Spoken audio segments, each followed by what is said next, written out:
चूँकि ये जिस तरह का इल्ज़ाम सामने आया अपोजिशन जमातों का ग्रैंड अलायंस का कौमी कॉन्फ्रेंस के हवाले से, क्या वो उनका इल्ज़ाम आपके ख्याल में दुरुस्त है? और अगर दुरुस्त है तो गवर्नमेंट अपोजिशन की कॉन्फ्रेंस क्यों रोकना चाहती है?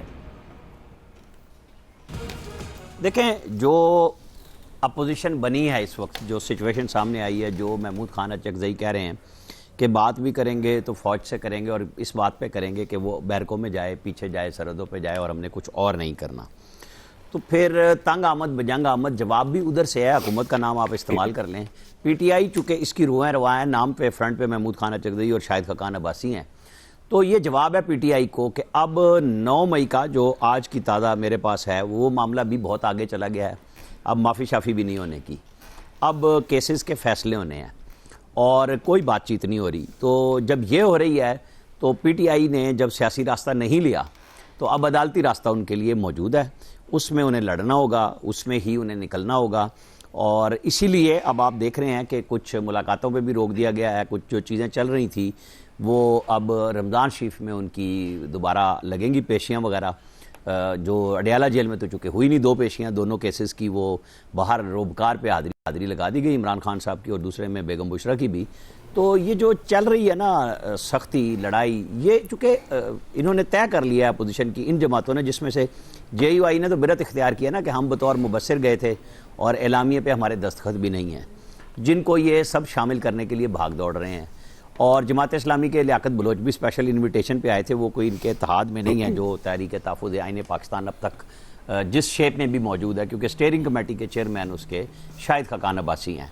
तो अब इन्हें चाहिए कि अपने नेशनल एजेंडा को बाकायदा ऐलान करें, जैसे उन्होंने एलामिया जारी किया है कि उनकी सियासत का आइंदा का रुख क्या होगा, मौलाना फजलुर रहमान के साथ इनकी बातचीत कहाँ तक पहुँचती है कि वो इस इत्तेहाद में किस हैसियत में शामिल होंगे और फिर क्या फ़ैसले करेंगे। चूँकि अभी ये उसमें आ गए हैं, ग्राउंड तो इनके पास अभी KP में अवेलेबल है और इस्लामाबाद में इनको नहीं दिया गया।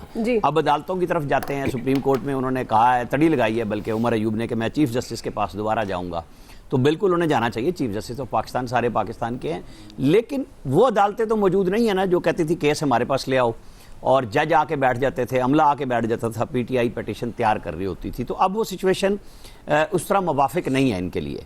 तो अब इन्हें इन हालात के मुताबिक चाहे वकीलों पे सहारा लें या अपने सियासतदानों का सहारा लें, ये फैसला इमरान खान को करना है कि अपनी पार्टी को कैसे संभाल पाएंगे। देखें ना, औरंगजेब खिच्ची जैसे आज वफाकी वजीर वो बन गए हैं वहाँ पे, उसमें 13 वफाकी वज़रा में शामिल हैं। इसी तरह शायद जो 4 वो आने हैं मामरीन खसूसी, उसमें मुबारक ज़ेब खान भी शामिल होंगे।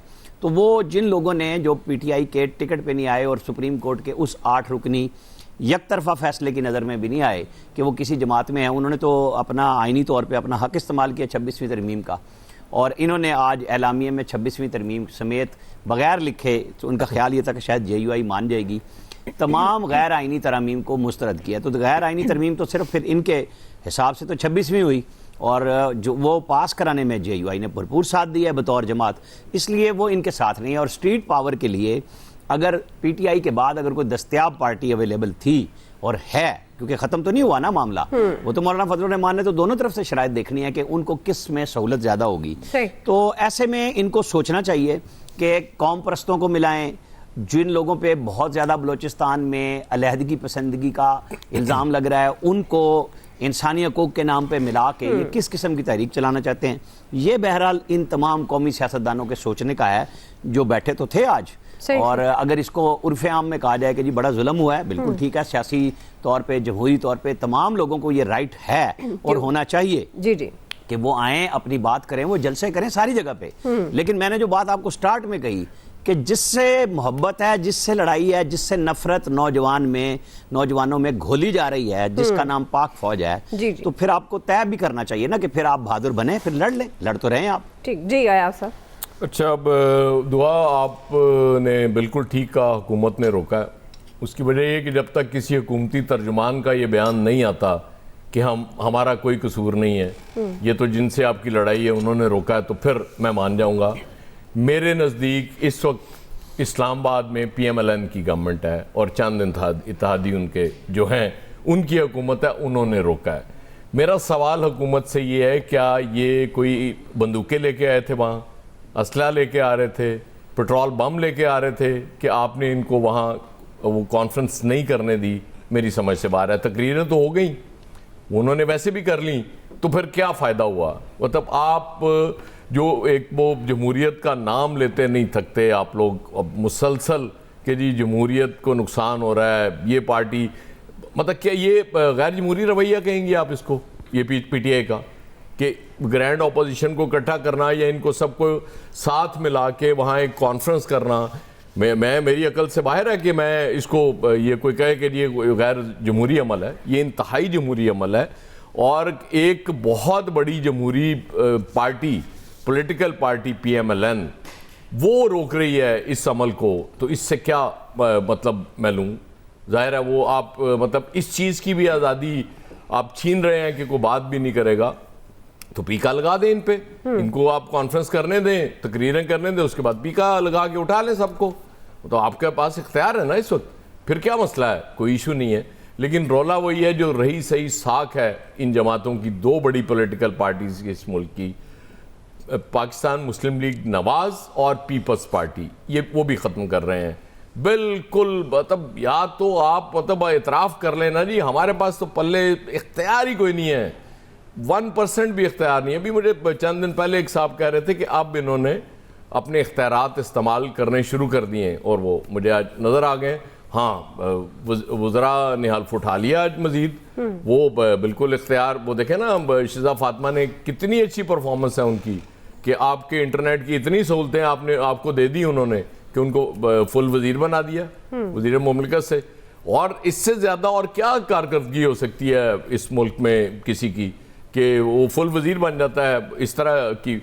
और अल्लाह का फजल है, मतलब ठीक है, लेकिन इसकी वजाहत बहरहाल हुकूमत की तरफ से आनी चाहिए कि उन्होंने क्यों रोका। हुकूमती तर्जुमान को आके वाजे करना चाहिए और बिर्रत का ऐलान करना चाहिए जी हमारा इसमें कतन कोई कसूर नहीं है, आप जाने और वो जो रोकने वाले हैं वो जाने।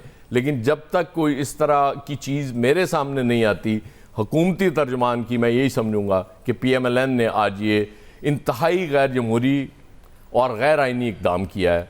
मेरे ख्याल में पीका एक्ट भी लगना चाहिए इस हुकूमत पे। सही जी। फैसल साहब, एक मिनट फैसल साहब से पहले अयाज साहब ने चूंकि दो शुजरा इसकी बात की ना, वो शुजरा तो चूंकि ओथ लेने नहीं आई, उसकी शिजा फातिमा की, तो एक और तरक्की माकूस भी हुई है।